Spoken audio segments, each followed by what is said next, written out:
जन स्वराज का जो आप कैंपेन कर रहे हैं, लोग आ रहे हैं, भीड़ आ रही है, ये क्या है? ये आप कह रहे हैं कि भाजपा के जो वोटर हैं, क्या ये लोग हैं? बिहार में जो लोग भी 30-35 साल से बिहार की व्यवस्था से परेशान हैं और सिर्फ विकल्प के अभाव में लोग परेशान हैं, इसके लिए प्रशांत किशोर और मनीष जी की जरूरत नहीं है। लोगों को मालूम है कि बिहार की स्थिति क्या है, कि बिहार 1990 में भी देश का सबसे गरीब और पिछड़ा राज्य था।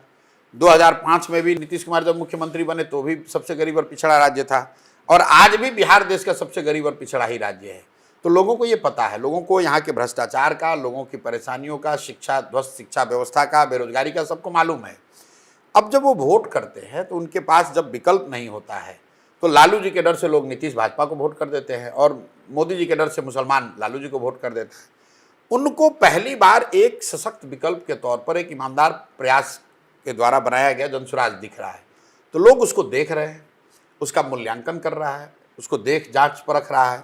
हम ये नहीं कह रहे हैं कि जितने लोग जन स्वराज के बारे में बात कर रहे हैं या जिसको परख रहे हैं वो सब जन स्वराज का समर्थक है, लेकिन बिहार का एक बहुत बड़ा वर्ग जो बदलाव चाहता है वो जन स्वराज को एक विकल्प के तौर पर देख रहा है, और उसमें से बड़ी संख्या में लोग जन स्वराज की ओर जुड़ भी रहे हैं।